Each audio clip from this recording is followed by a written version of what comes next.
भारत और ऑस्ट्रेलिया के बीच 4 मैचों की टेस्ट श्रृंखला समाप्त हो गई है, लेकिन अब जो मेन रण है दोनों टीमों के बीच वो है 3 मैचों की ओडीआई श्रृंखला। ये 3 मैचों की ओडीआई श्रृंखला दोनों ही टीमों के दृष्टिकोण से काफी अहम मानी जा रही है, क्योंकि ये दोनों टीमें ओडीआई वर्ल्ड कप 2023 की प्रबल दावेदार हैं, जो कि भारत में अक्टूबर और नवंबर महीने में खेले जाने वाला है। तो प्रिपरेशन की दृष्टिकोण से दोनों ही टीमें इस ओडीआई श्रृंखला में अपना जी जान झोंक देंगी, लेकिन जो ऑस्ट्रेलिया के लिए न्यूज आ रही है, जो खबर आ रही है, वो उनके लिए सही नहीं है, क्योंकि जो उनके कप्तान हैं वो बदल गए हैं ओडीआई श्रृंखला के लिए। तो आइए अपनी इस रिपोर्ट में हम देख लेते हैं कि ऑस्ट्रेलिया ने किसे अपना नया कप्तान चुना है और ऑस्ट्रेलियन टीम की नई स्क्वाड क्या है, 15 सदस्यीय स्क्वाड जो भारत के खिलाफ 3 मैचों की ओडीआई श्रृंखला में भाग लेगी। भारत और ऑस्ट्रेलिया के बीच 4 मैचों की टेस्ट श्रृंखला समाप्त हो गई है। अब जो मेन रण है दोनों टीमों के बीच वो 3 मैचों की ओडीआई श्रृंखला का है, और ये श्रृंखला दोनों ही टीमों के दृष्टिकोण से काफी अहम है। लेकिन इस श्रृंखला से पहले ऑस्ट्रेलियन टीम के लिए कुछ भी नहीं सही जा रहा, क्योंकि उनके जो प्रीमियम पेसर थे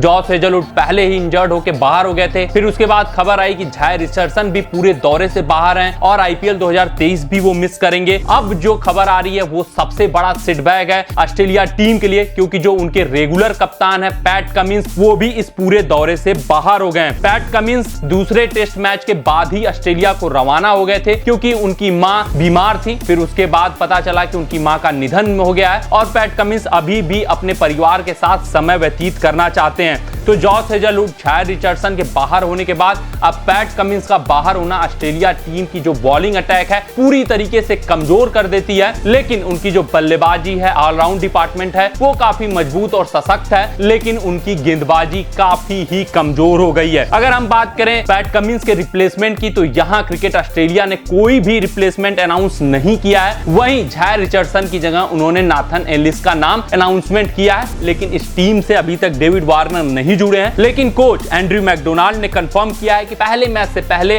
डेविड वार्नर इस टीम से जुड़ जाएंगे और तीनों मैचों के लिए वो उपलब्ध रहेंगे। पहले एक नजर डाल लेते हैं पूरे ओडीआई शेड्यूल पे, फिर उसके बाद देखा जाएगा क्या है ऑस्ट्रेलियन टीम की नई अपडेटेड स्क्वाड। तो पहला मैच, पहला ओडीआई 17 मार्च को वानखेड़े स्टेडियम में खेला जाएगा। वहीं दूसरा 19 मार्च को वाईएस राजा रेड्डी स्टेडियम में खेला जाएगा। तीसरा 22 मार्च को एमए चिदम्बरम स्टेडियम में खेला जाएगा। अगर हम बात करें ऑस्ट्रेलिया के अपडेटेड स्क्वाड की, तो वहां पे बल्लेबाजी में आपको स्टीव स्मिथ कप्तान, Travis head, Marnus Labuschagne, David Warner. अगर हम विकेट कीपर सेक्शन देखें तो वहां पे आपको एलेक्स कैरी और backup wicket keeper Jos English मौजूद हैं। अगर हम इनका बॉलिंग डिपार्टमेंट देखें तो यहां पे जरूर ऑस्ट्रेलिया को बड़ा सेटबैक लगा है। 3-3 उनके मेन पेसर बाहर हो गए, लेकिन मिचेल स्टार्क की अगुवाई वाली ये अटैक भी काफी मजबूत और सशक्त दिख रही है। नाथन एलिस के रूप में इन्हें डेथ ओवर स्पेशलिस्ट मिला है। सीन एबॉट भी अच्छी खासी बॉलिंग कर सकते हैं। फिर मिचेल स्टार्क और एडम जाम्पा जैसे सीनियर खिलाड़ी भी बॉलिंग अटैक में मौजूद हैं। अगर हम बात करें ऑलराउंड डिपार्टमेंट की, हरफनमौला खिलाड़ियों की सूची की,